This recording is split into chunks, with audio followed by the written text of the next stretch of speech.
હાય, હું છું કૃતિ અને તમે સાંભળી રહ્યા છો રેડિયો LJ 90.8 FM. આજે સ્ટુડિયોમાં પ્રેઝન્ટ છે Hitesh Prajapati sir. So hello sir. Hello.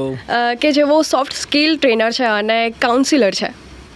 સો સર મારો પહેલો સવાલ એ છે કે તમને આ ફિલ્ડમાં આવવાનો વિચાર ક્યાંથી આવ્યો અને તમારી આ જર્નીની શરૂઆત કેવી રીતે થઈ હતી? મારી જર્નીની શરૂઆત એઝ યુઝ્યુઅલ કેવું થાય કે આપણે ક્યાંય સ્કૂલમાં જ ક્યાંક એવી ઇવેન્ટ બની હોય અને ત્યાંથી આ જર્નીની શરૂઆત થતી હોય છે. એટલે મને યાદ છે કે હું 6th સ્ટાન્ડર્ડમાં હતો અને અમારે ત્યાં એક ઇલોક્યુશન કોમ્પિટિશન હતી જેમાં 5 to 12ના બધા સ્ટુડન્ટ પાર્ટિસિપેટ કરવાના હતા. અને 6th સ્ટાન્ડર્ડમાં હું હતો અને એનો ટોપિક હતો કે જો હું ભારતનો વડાપ્રધાન હોઉં તો.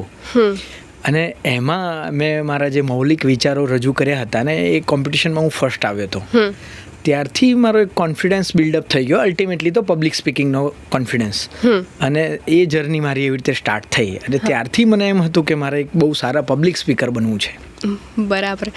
સર તમે LJIRPના સ્ટુડન્ટ છો તો એના વિશે કંઈક થોડી વાત કરશો? LJIRP મને એવું થયું કે હું આ કામ કરી રહ્યો હતો. ઇન બિટવીન મેં આ ધ્વનિતભાઈના સોશિયલ મીડિયામાં LJIRPની આ મેં પોસ્ટ જોઈ અને ત્યાંથી હું ઇન્ક્વાયરી કરીને અહીંયા આવ્યો.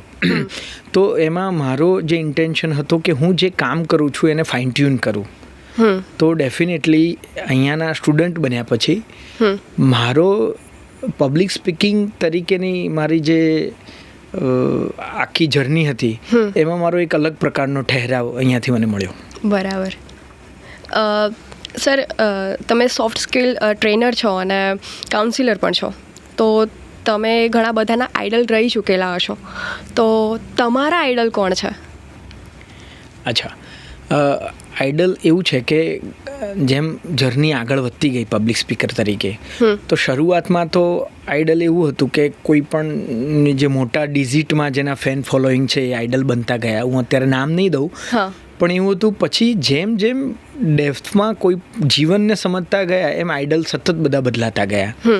પણ હું અત્યારે મારું જે કામ હું કરું છું એમાં મારા આઇડલ ગણું તો છે ઘણા બધા, પણ એક છે સોમ ત્યાગી કરીને. સોમ ત્યાગી, હા. એમનું જે પબ્લિક સાથે જે કન્વિન્સ કરવાની એમની જે સ્ટાઇલ છે એ મને બહુ એટ્રેક્ટ કરે છે. વાહ. સર તમે 650થી પણ વધારે વર્કશોપ કરી ચૂક્યા છો, તો તમારી પાસે જે લોકો આવે છે તો એ કઈ સ્કિલ સૌથી વધારે ઇમ્પ્રૂવ કરવા માટે આવતા હોય છે? હું જે કામ કરું છું એમાં અલગ અલગ છે. ધારો કે કોર્પોરેટમાં કામ કરું છું તો ત્યાં એના એમ્પ્લોય હોય છે ને એ પ્રકારના સબ્જેક્ટ હોય છે ને આ ફૂલ ડેના વર્કશોપ થતા હોય છે. હું જે સોશિયલ કામ કરું છું એમાં યુથ પણ આવે, એમાં લીડરશિપ લેવલે વડીલો પણ આવે છે. પણ હું જોઉં છું એમાં મોટે ભાગે બધાનું ક્યાંક ને ક્યાંક બે બાબતો એવી રહી છે કે એ લોકોની ડિમાન્ડ હોય છે. એક તો કમ્યુનિકેશન, કે એમનું કમ્યુનિકેશન બહુ સારું થાય, અને બીજું છે એ જે જ્યારે એમની સેલ્ફની વાત આવે છે ત્યારે એ એંગર મેનેજમેન્ટની વાત કરતા હોય છે કે કેવી રીતે અમે ત્વરિત જે રિએક્શનની વાત છે એ રિએક્ટ ના થતાં અમે રિસ્પોન્ડ કેવી રીતે આપી શકીએ. એટલે આ બે બાબતો છે એ મેજરલી આવતી હોય છે. આમ તો ઘણી બધી આવતી હોય છે પણ મેજરલી આ બે બાબતો છે, કમ્યુનિકેશન અને એમના સેલ્ફ ઉપર જે એંગર મેનેજમેન્ટની વાત છે એ વધારે આવતી હોય છે.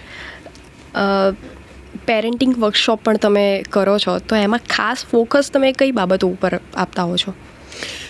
પેરેન્ટિંગ વર્કશોપ હું કરું છું એમાં અમે લોકો ખાસ ફોકસિંગ, એટલે મારો પર્ટિક્યુલર ફોકસિંગ એ છે કે આપણે પેરેન્ટ તરીકે કેવી રીતે રેશનલ બનીએ.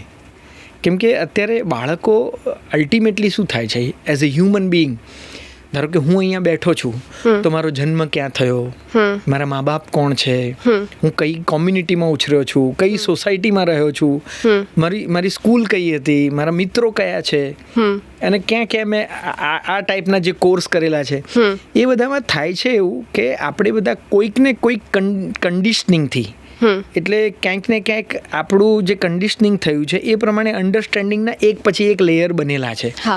અને ક્યાંક આપણે દુનિયાને જેવી છે એવી ના જોતા એ લેયર વચ્ચે લાવી અને દુનિયાને આપણે જોઈએ છીએ. એટલે ખાસ કરીને પેરેન્ટિંગમાં હું મારો એક્સપિરિયન્સ નાખીને જો પેરેન્ટિંગ જે કરાવીએ છીએ એમાં રેશનલ કેવી રીતે બની શકે મા બાપ, કે બેટા આમ જ કરવું પડે અને આપણે રિસેપ્શનમાં જઈએ છીએ એટલે આ પ્રકારના જ કપડાં પહેરવા પડે ને શૂઝ પહેરવા પડે.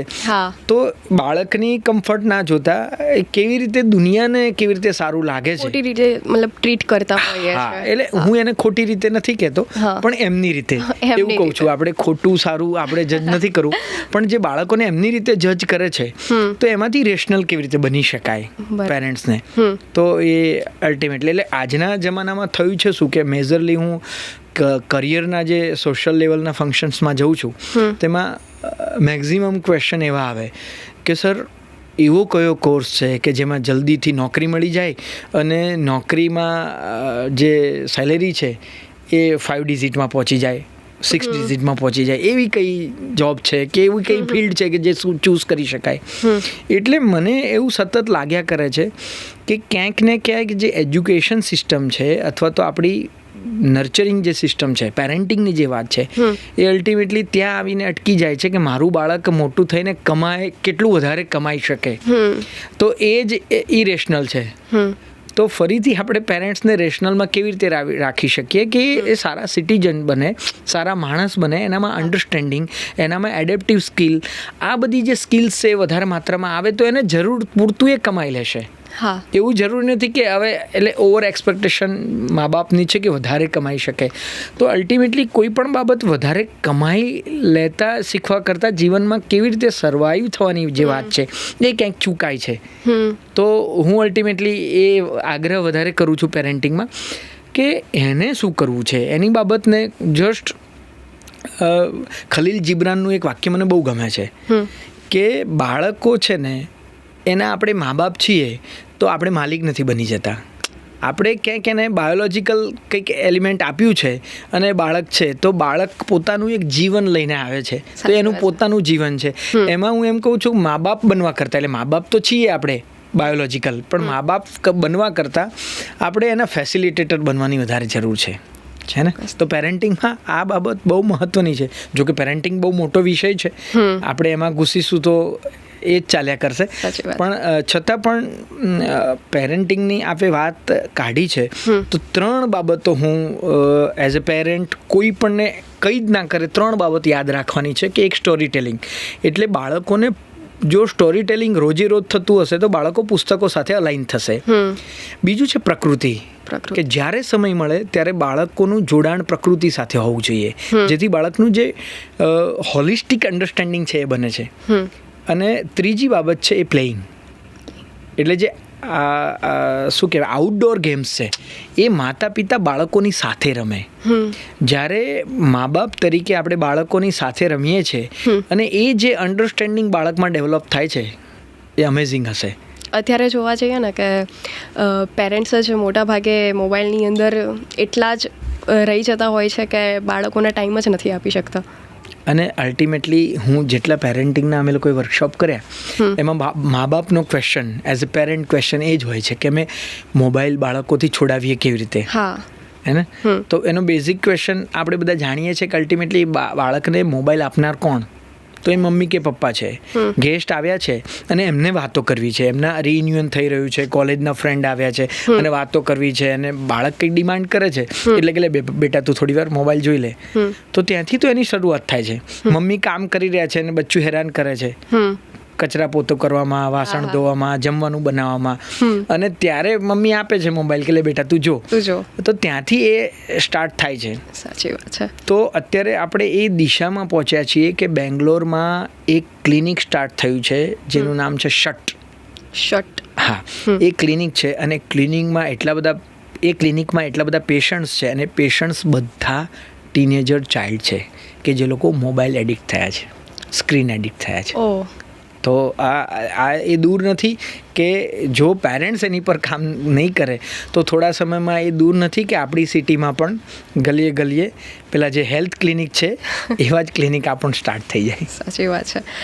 Sir happy couple happy life વર્કશોપમાં કપલ્સને તમે શું એવી સલાહ આપો છો કે જેનાથી એમનું રિલેશનશિપ અને એમનું કહેવાય ને કે લાઈફ બહુ બંને સારી બની શકે?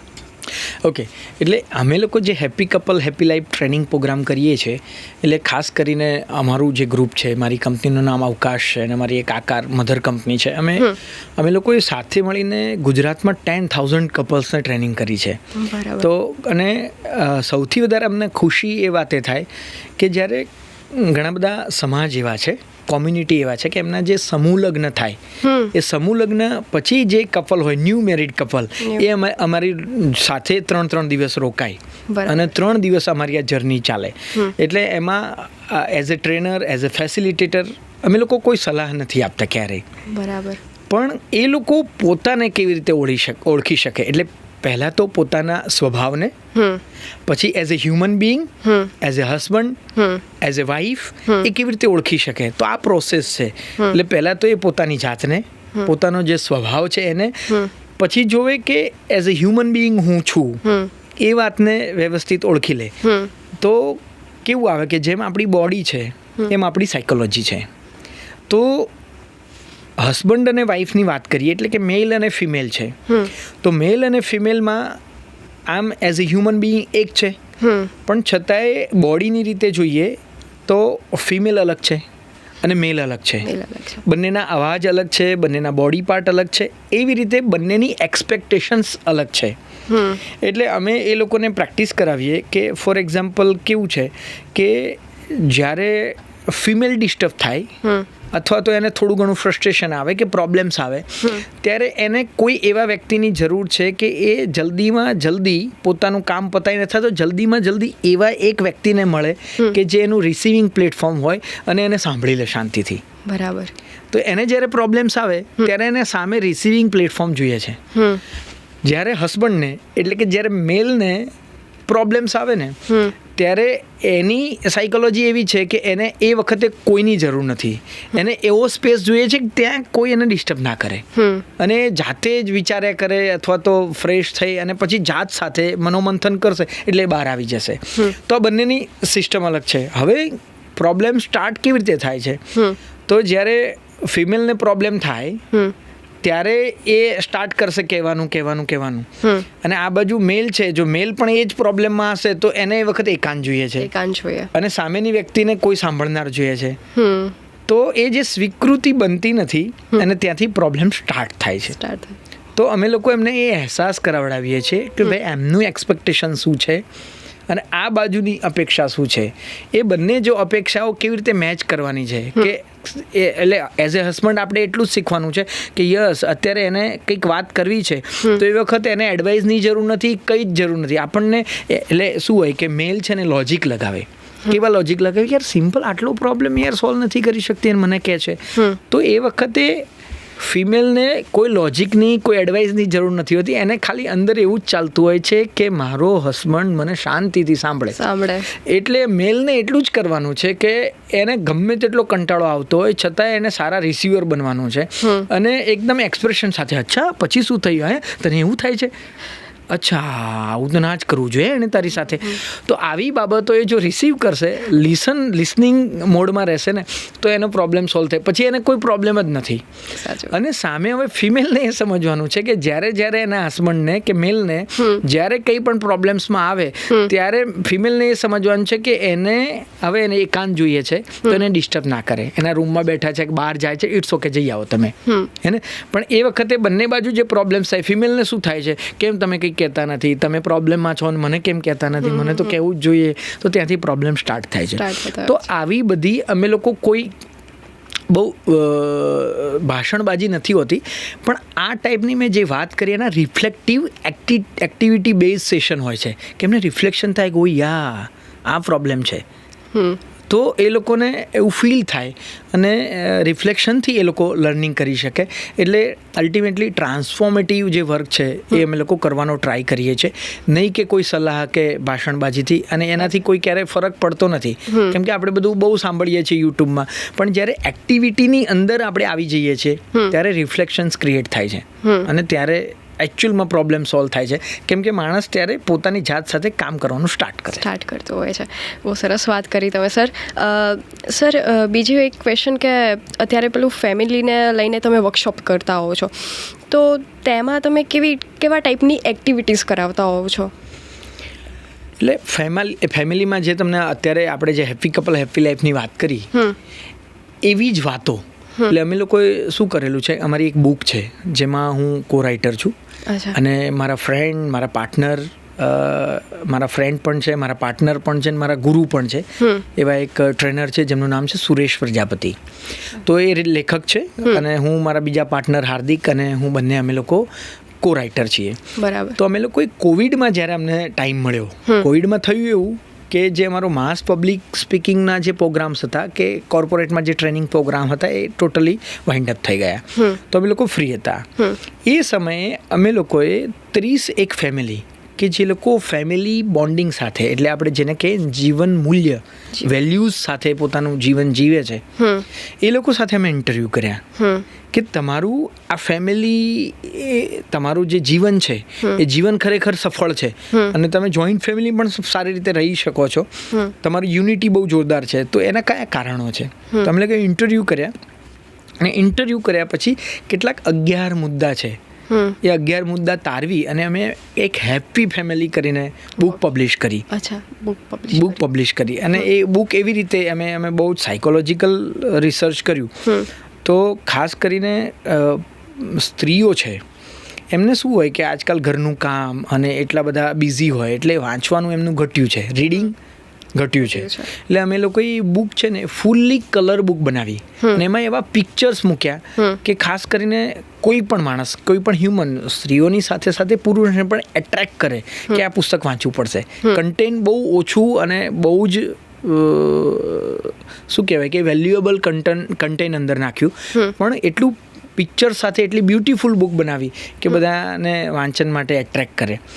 તો જ્યારે પરિવારની વાત આવે છે એમાં સાયન્સ આપણું એવું કહે છે કે દર 100 વર્ષે રંગસૂત્રોમાં ચેન્જ થાય છે અને આપણે જોઈ રહ્યા છે કે અત્યારની જે નવી પેઢી છે કે નવા બાળકો છે, એ બાળકો એવા છે કે એમને તમે ફર્સ્ટ ટાઈમ કોઈ પણ નાનું બાળક 1 વર્ષનું હોય ને હાથમાં તમે મોબાઈલ પકડાવશો એટલે સ્ક્રોલ કરવા માંડશે. એને તમારે શીખવાડવું નથી પડતું કે આ મોબાઈલ છે અને આવી રીતે એને યુઝ કરવાનો, એને ખબર પડી જ જશે. અને આ બાજુ આપણે વડીલોને જ્યારે મોબાઈલ આપીએ છીએ, ફર્સ્ટ ટાઈમ એમની પાસે મોબાઈલ આપે છે ત્યારે એમને બહુ તકલીફ પડે છે, એમને કોન્ટેક્ટ સેવ કરતા પણ નથી આવડતું અને ક્યારેક કોલિંગ કરતા પણ નથી આવડતું, એ શીખવાડવું પડે છે. સાચી વાત છે. તો આ 2 બાબતો થઈ કે 2 એક્સ્ટ્રીમ છેડા છે અને એક્સ્ટ્રીમ છેડાને એક જ પરિવારમાં રહેવાનું છે. તો આપણે સમજી શકીએ છીએ કે આટલું એક્સ્ટ્રીમ જો હોય તો કમ્યુનિકેશનમાં ક્યાંક ને ક્યાંક તકલીફ આવવાની છે. તો કોઈ પણ પરિવારમાં જો આપણે વન લાઇનર કહેવું હોય તો કંઈ જ પણ ના હોય. કોઈ પણ પરિવારમાં, કોઈ પણ 2 વ્યક્તિમાં, એ હસબન્ડ વાઈફની વાત હોય કે બોયફ્રેન્ડ ગર્લફ્રેન્ડની વાત હોય, એમાં એક જ વસ્તુ છે, એક્સેપ્ટન્સ.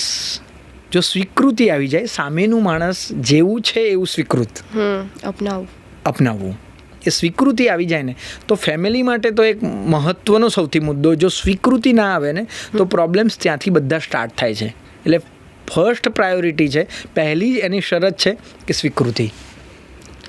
હે ને, પરિવારના બધા મેમ્બરની એક સ્વીકૃતિ આવી જોઈએ, પછી પ્રોબ્લેમ્સ પછી ચાલુ. એટલે પ્રોબ્લેમ્સ છે કે નહીં પછી જોવાય, સ્વીકૃતિ છે કે નહીં. જો સ્વીકૃતિ જ ના હોય તો પછી એ આગળ ક્યાંય કશું કામ જ નથી કરતું. સાચી વાત છે સર.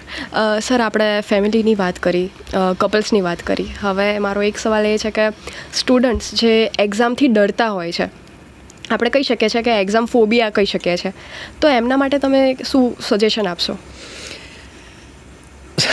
સજેશન તો મારાથી ના આપી શકાય, કેમ કે અત્યારના જે સ્ટુડન્ટ છે એમની જોડેથી આપણે લર્નિંગ કરવાનું હોય, હે ને. આ જેનજી છે, હા, જનરેશન જી છે, એ લોકોથી તો આપણે લર્ન કરવાનું હોય, એમને આપણે એડવાઇસ ના કરી શકીએ. પણ ઘણા બધા સ્ટુડન્ટ્સ સાથે હું મળેલો છું, કાઉન્સિલિંગ પણ કર્યું છે અને ઘણા વર્ષો પહેલાં ડિમાન્ડ આવી હતી એટલે અમે લોકોએ એનું ક્રિએશન કર્યું અને અમે નામ આપ્યું હતું એન્જોય એક્ઝામ. અને એ સેશન અમે લોકો 2-3 અવર સ્ટુડન્ટ સાથે અમે લોકો કામ કરીએ છીએ. બરાબર.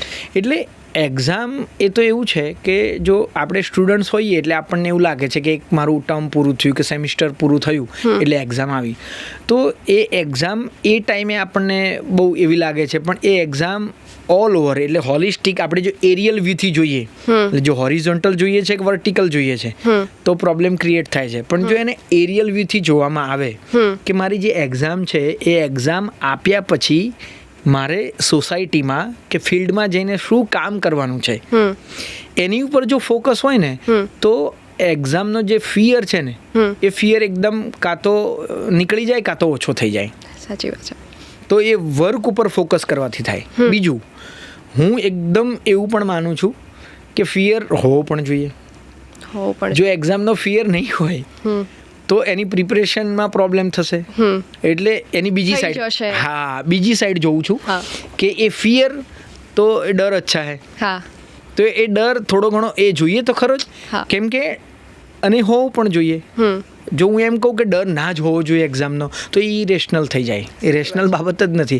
તો કોઈ પણ એવી એક્ટિવિટી જે આપણને ખબર નથી કે એમાં શું થશે, એટલે એક્ઝામ પણ એવી જ વ્યાખ્યામાં આવે છે કે કેવા ક્વેશ્ચન પૂછાશે, તો આપણે માત્ર એક્ઝામના પૂછાવાના ડરથી જો પ્રિપરેશન કર્યું હશે તો એ ફિયર છે એ આપણને હેરાન કરશે. સાચી વાત છે. પણ આપણે ક્લાસરૂમ ટીચિંગ જ્યારે થતું હોય ત્યારે આપણે બરાબર લર્નિંગ કર્યું હશે અને એને આપણે આપણા ફેકલ્ટીને ક્વેશ્ચન કર્યા હશે, આપણને જે આપણી જે ક્વેરી છે, અથવા તો અલ્ટિમેટલી તો જ્યારે સ્ટડી કરીએ છીએ અલગ અલગ કોન્સેપ્ટ છે, સંકલ્પનાઓ છે, તો એ સંકલ્પનાઓ સ્પષ્ટ કરવા માટે આપણે જો આપણા ફેકલ્ટીને બરાબર ક્વેશ્ચન કર્યા હશે, આપણા સ્ટુડન્ટ સાથે, ફ્રેન્ડ સાથે પીયર ગ્રુપ લર્નિંગ કર્યું હશે, અને પછી જ્યારે જરૂર પડે ત્યારે આપણે જો રીડિંગ કર્યું હશે તો એનો ડર નહીં હોય, એટલે એટલો બધો ડર નહીં હોય. હા ડર હશે કે શું થશે, પણ એ સ્વાભાવિક છે કે તમે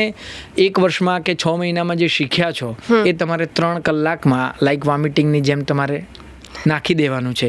એટલે અલ્ટિમેટલી એ 3 કલાકમાં તમે જે લખો છો એ સાચું મૂલ્યાંકન તમારું છે નહીં, પણ આપણી પાસે એટલી હોલિસ્ટિક એવી બીજી કોઈ એસેસમેન્ટની સિસ્ટમ નથી, એટલે એક્ઝામ તો આપણે આપવાની જ છે.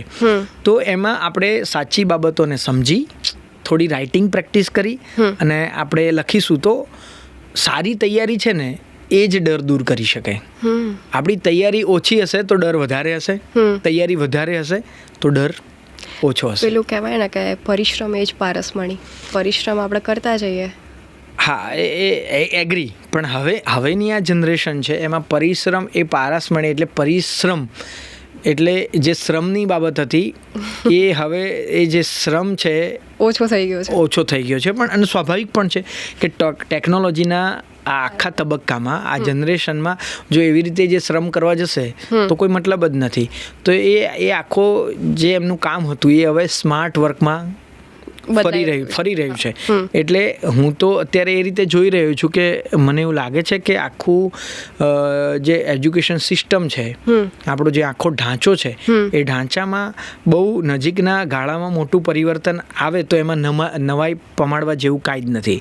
કેમ કે અત્યારે હાલ સ્ટુડન્ટ્સ છે અને આ જનરેશન છે તો એમને ખબર છે કે આખો સિલેબસ અથવા તો એ અંદર નાખશે તો એમને આપણા જે એઆઈના ટૂલ્સ છે લાઈક ChatGPT એમને આખું સંક્ષિપ્ત કરીને આગલા દિવસે આપી દેશે કે ભાઈ આટલું વાંચી લો, લોંગ ક્વેશ્ચન બધું આપે છે, સારી રીતે આપે છે. તો બહુ સિમ્પલ વસ્તુ છે, પણ અલ્ટિમેટલી મને એવું લાગે છે કે ધીમે હું અત્યારે 2-3 પુસ્તકો વાંચી રહ્યો છું, સારા એજ્યુકેશનાલિસ્ટને હું સાંભળી રહ્યો છું, તો એ એક આખી બાબત આવે છે કે એ આખો જે સિલેબસ છે એ સિલેબસને અલગ રીતે જોવાશે કે એઆઈના જમાનામાં બહુ નજીકના ગાળામાં એવું પણ થાય કે તમે અહીંયા આવ્યા છો, ફોર એક્ઝામ્પલ મીડિયાનો કોર્સ કરવા આવ્યા તો પહેલા જ દિવસે તમારા બ્રેઇનમાં એક ચીપ ફિટ કરી દેવાની અને આખો અભ્યાસક્રમ તમારામાં આવી ગયો. હવે અભ્યાસક્રમ આવી ગયો, હવે પ્રેક્ટિકલ બાબતો જ રહી. તો એ પ્રેક્ટિકાલિટી કેવી રીતે ફૂલફિલ થાય એની ઉપર જ કામ કરવું પડશે. મને એવું લાગે છે કે થિયરીનો તો બહુ શોર્ટ આખો છેદ ઉડી જશે. સાચી વાત છે. તો અલ્ટિમેટલી તમારો જે ક્વેશ્ચન હતો એ ક્વેશ્ચન આપણે ફિયર ઉપર કરી રહ્યા હતા. તો આપણું જે ક્રિટિકલ થિંકિંગ આખા વર્ષમાં થ્રુ આઉટ ડેવલપ થયું હશે તો વાંધો નહીં આવે, 3 ઇડિયટના રેન્ચોની જેમ. સાચી વાત હે ને. તો એ રટ્ટા મારવાની પ્રોસેસની જગ્યાએ જો આપણે એનો કોન્સેપ્ટ કેવી રીતે ક્લિયર કરી શકીએ, એટલે વર્ગખંડમાં નહીં તો એઆઈના ટૂલથી નહીં તો આપણા અત્યારે યુટ્યુબની અંદર પણ ઘણી બધી એવી ચેનલ્સ હોય છે કે જે તમને બધા ટોપિક બહુ જ સરસ રીતે સમજાવતા હોય છે, બહુ સારી રીતે. એટલે અલ્ટિમેટલી તો ફરી એ જ આવે છે થ્રી ઇડિયટનો ડાયલોગ કે જ્ઞાન તો સબ જગહ પર બિખરા હૈ, બસ લેને કી બાત હૈ. સાચી વાત છે. સર, તમને શું લાગે છે કે આ એક વ્યક્તિ આ જે સોફ્ટ સ્કિલ અને કન્સલ્ટન્સી ડેવલપ કરે છે એના માટે આ જે બધી સ્કિલ હોય છે સોફ્ટ સ્કિલ અને કન્સલ્ટિંગવાળી, એ એના માટે કેટલી જરૂરી છે? એટલે અલ્ટિમેટલી તો જરૂરી જીવન છે સ્કિલ કરતાં. એટલે આપણે જે જીવનને સારી રીતે જીવવું છે તો એ જીવવા માટે, સારી રીતે જીવવા માટે જે ભૂમિકાઓ કરીએ છીએ, જે કામ કરીએ છીએ, એ કામને વધારે સારી રીતે, એટલે આપણે સારું કરીએ છીએ તો શ્રેષ્ઠ તરફની જે વાત છે એમાં આ બધું કામ લાગે છે. એટલે હું હમણાં જ એક પુસ્તક વાંચતો હતો અને એમાં બહુ સરસ વાત કરી કે દુનિયાના જે સફળ માણસો છે, એટલે દરેક માણસને 24 કલાક મળે છે. એ 24 કલાકમાં બધા જ માણસો ઓન એન એવરેજ 20 કલાક છે ને બધા સેમ કામ કરે છે. પછી બાકી વધ્યા 4 કલાક. તો 4 કલાકમાં જે સફળ માણસો છે ને એ 4 કલાકને કંઈક અલગ રીતે જીવે છે, અને જે રોજે રોજ એમના જે 4 કલાક છે ને એ 4 કલાક એમને જીવનને સફળ બનાવે છે. સાચી વાત છે. તો મને એવું લાગે છે કે હું પર્ટિક્યુલર આપણે એમ કહીએ કે માણસને આ જ સ્કિલ જરૂર છે એવું હોતું નથી. દરેક માણસ કંઈક વસ્તુ એ લોકો શીખ્યા છે અને કંઈક એનામાં જરૂર છે, એને પોતાને જ ખબર પડે એનું. એટલે બેઝમાં સેલ્ફ ઇવેલ્યુએશન હોવું જોઈએ કે એનું સેલ્ફ સાથેનું એસેસમેન્ટ સતત ચાલુ હોય. સ્વમૂલ્યાંકન સતત જો ચાલુ હશે તો એને ખબર પડશે કે મારે કઈ બાબતો શીખવાની હજી જરૂર છે, અને એની ઉપર કામ કરશે તો વાંધો નહીં આવે. એટલે કોઈની પાસે શીખવું એટલું જરૂરી નથી. હું તો એમ માનું છું કે આપણી જોડે સમય ઓછો હોય તો કોઈકે એક્સપિરિયન્સથી રિસર્ચ કર્યું છે તો શીખી લેવું જોઈએ. પણ ધારો કે તમને એમ હોય કે હું કોઈ પાસે શીખું નહીં, તો 3 બાબતો એવી છે.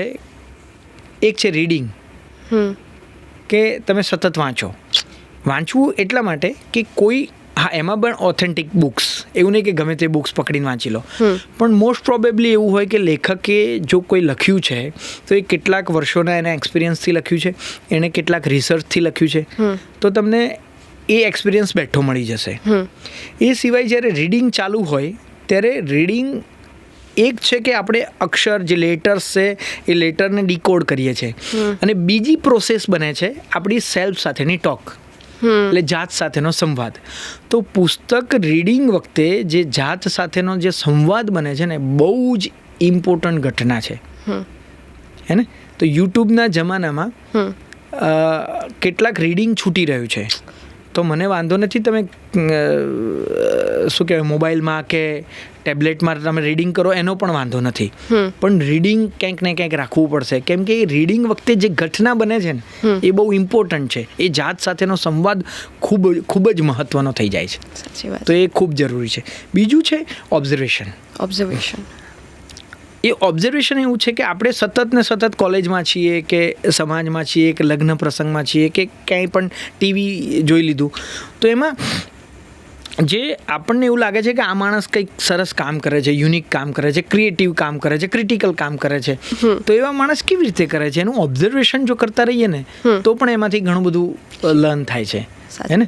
તો હું જેમ અહીંયા આવીને બેઠો અને અહીંયા જે સેટઅપ થઈ રહ્યું હતું, આપણા ટેકનિકલ મિત્રો હતા, હે ને, તો એમાં હું જોઈ રહ્યો હતો કે એંગલ સેટ કરતા હતા, હે ને. તો એ મારું સતત ઓબ્ઝર્વેશન હતું. હું જોઈ રહ્યો હતો કે એ આ વસ્તુ કરવા માટે, આને પરફેક્ટ કરવા માટે બંને મિત્રો સતત એંગલ આ યોગ્ય છે કે નહીં તો એ કરી રહ્યા. તો અલ્ટિમેટલી શું છે કે એ આપણું કરેક્શન છે. આપણે જે કરીએ છીએ થોડા હે ઓર થોડે કી જરૂરત હે વાળી વાત છે, તો એ સતત થઈ રહ્યું છે. તો એ ઓબ્ઝર્વેશન છે કે આપણે સતત કોઈ પણ, હું એમ કહું છું કે ઇવન મારો તો એવો એક્સપિરિયન્સ છે કે કોઈ પણ માણસ, ઇવન આપણે ટ્રાફિકમાં 60 સેકન્ડ માટે ગાડી ઊભી રહી છે અને ત્યાં જે માગવાવાળા આવે છે, જે ખખડાવે છે, એ દરેક વ્યક્તિમાં પણ તમે જોઈ શકો છો કે કેટલાક વ્યક્તિ આવે છે અને ટક કરે કાચ ઉપર હા અને પછી તમારો કોઈ રિસ્પોન્સ ના હોય તો એ નીકળી જાય છે. હા કેટલાક એવા છે ટક કરે, તમે રિસ્પોન્સ ના આપો તો એ અડી જ જાય છે કે ગમે તે કરો આપો જ, હે ને.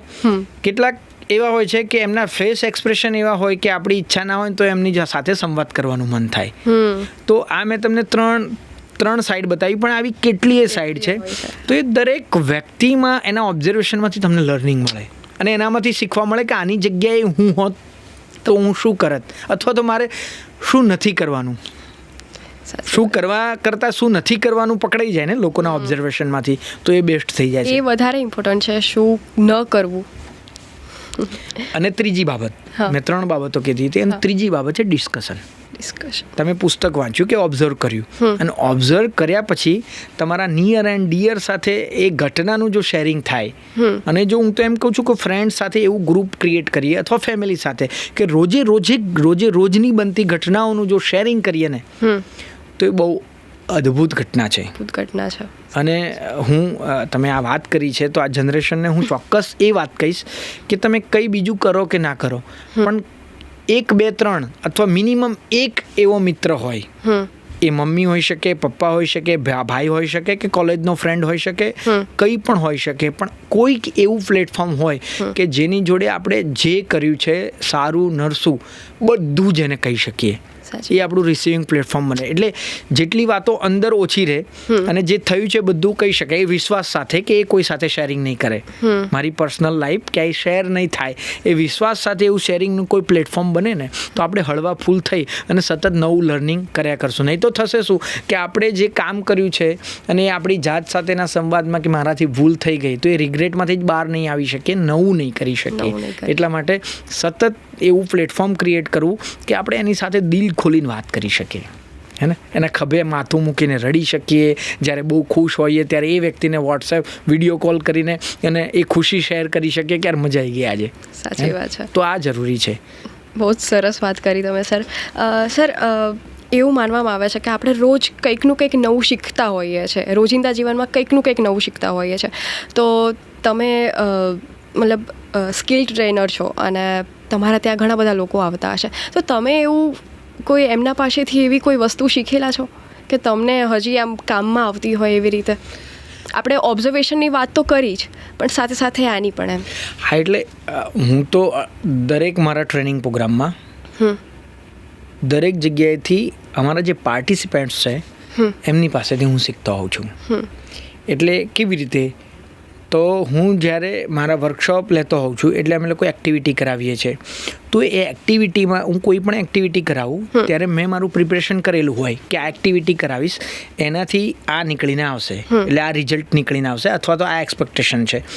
એટલે આપણે જેને કહીએ છીએ લર્નિંગ આઉટકમ્સ, કે મારે આ આઉટકમ્સ લેવાનો છે. પણ ઘણીવાર એવું થાય કે હું એક્ટિવિટી કરાવું, એમાં મેં જે ના વિચાર્યું હોય એ પાર્ટિસિપન્ટ્સમાંથી કોઈ વિચારીને લઈને આવે, ત્યારે મને લર્નિંગ થઈ જાય, આ એકદમ ક્રિએટિવ છે.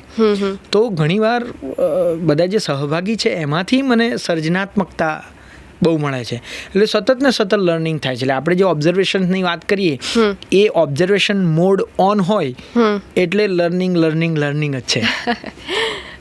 સર, અહીંયા મોટા ભાગે લિસનર્સ છે ને, સ્ટુડન્ટ છે, તો તમે એમને કંઈક વાત કહેવા માગશો, કોઈ ટિપ્સ આપવા માગશો? અહીંયા જે સ્ટુડન્ટ્સ છે એને ટિપ્સ તો બરાબર છે, પણ મને સૌથી પહેલો મુદ્દો કે મને આજના આપણે જે આ જનરેશન છે, આ જનરેશનના બચ્ચાઓમાં મને સૌથી વધારે કંઈ ગમતી બાબત હોય તો એ છે કે એ લોકોમાં કોઈ પણ દંભ નથી. લુકિંગ ગુડવાળી બાબતો ખૂબ ઓછી છે. તો પહેલી મારી ટિપ્સ છે કે તમારામાં, હાલે પહેલાં ટિપ્સ આપતા પહેલાં હું સમજાવું કે આ શું છે, હું શું કહેવા માગું છું. કે ફોર એક્ઝામ્પલ કે આજનું જે જનરેશન છે, હું જોઉં છું કે હમણાં એક અમારા મિત્રના ત્યાં એક પ્રસંગ હતો, હું ગયો તો એવા જે યુથ હતા એ સ્લીપર પહેરીને આવેલા. તો મેં અચ્છા, તો મેં કીધું બેટા, એટલે મેં આમ જોયું, એટલે તૈયારીમાં એના પપ્પાએ કીધું કે જો મેં કીધું ને તો એ માનતો નહોતો. હિતેશભાઈ સમજાવો ને, તમે તો ટ્રેનર છો.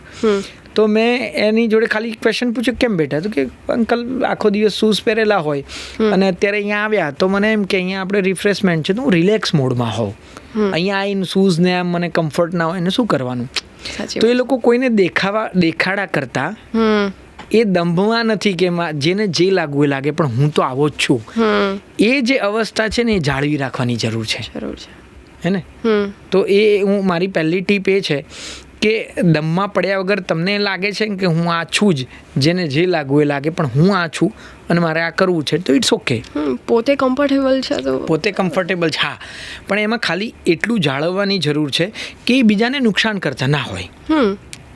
એ જે તમારી આખી વાત છે, તમારો કોન્સેપ્ટ હોય, થોટ હોય, વર્ક હોય કે આપણું શું કહેવાય પહેરવેશ છે, એનાથી બીજાને કોઈ નુકસાન ના થતું હોય એનું ખાલી ધ્યાન રાખવું જોઈએ. હે ને?